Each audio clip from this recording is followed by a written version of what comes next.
પાટણ સતી માતાજીનો ઇતિહાસ. સતી માતા પાટણ. સતી માતાનો ઇતિહાસ.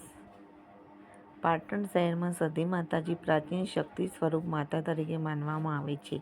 ઘણા લોકો તેમને દુર્ગા માતાનો અવતાર માને છે.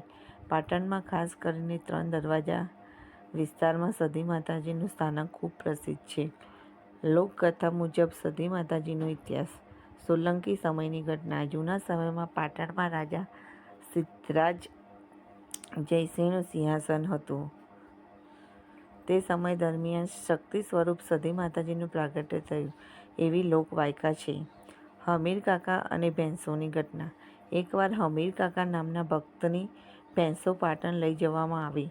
ભક્તે માતાજીને પ્રાર્થના કરી. કહેવામાં આવે છે કે સતી માતાજી પાટણમાં આવ્યા અને ભક્તોની ભેંસો પાછી લાવી આપી. ત્યાર પછી માતાજી પાટણમાં જ રહેવા લાગ્યા. પાટણમાં સ્થાપિત થવું. પછી પાટણમાં રાજાને માતાજીએ અહીં રહેવા વિનંતી કરી. ત્યારથી પાટણમાં માતાજીનું સ્થાન બન્યું અને લોકો તેમને પૂજા કરવા લાગ્યા. 3 દરવાજા પાસે સ્થાનક. આજે પાટણમાં 3 દરવાજા વિસ્તારમાં સતી માતાજીનું સ્થાનક છે, જ્યાં સતત દીવો પ્રગટતો રહે છે અને ભક્તો દર્શન કરવા આવે છે. ભક્તોની માન્યતા. ભક્તો માનતા છે કે સતી માતાજી મનોકામના પૂર્ણ કરે છે, મુશ્કેલીમાંથી બચાવે છે.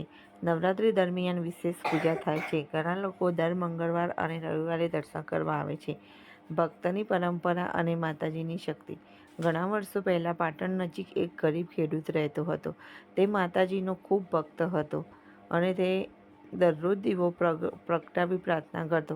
એક વર્ષે ભારે દુષ્કાળ પડ્યો. ખેતરમાં પાક ન થયો અને ખેડૂતના ઘરમાં ખાવાનું પણ ઓછું થઈ ગયું. લોકો કહેતા કે હવે તે પરિવાર જીવતો નહીં રહે, પરંતુ ભક્તે વિશ્વાસ છોડ્યો નહીં. તે રોજ સતી માતા પાસે જઈને પ્રાર્થના કરતો. ચમત્કારિક વરસાદ. લોકકથા મુજબ એક દિવસ રાતે ખેડૂતને સ્વપ્નમાં માતાજીના દર્શન થયા. માતાજીએ કહ્યું, વિશ્વાસ રાખ, તારો દુઃખ દૂર થશે. બીજે દિવસે અચાનક વાદળ છવાઈ ગયા અને ભારે વરસાદ પડ્યો. આસપાસના બધા ખેતરો સૂકા હતા, પરંતુ ખેડૂતના ખેતરમાં પાક ઉગ્યો. લોકોને તેને માતાજીની કૃપા અને શક્તિ માની.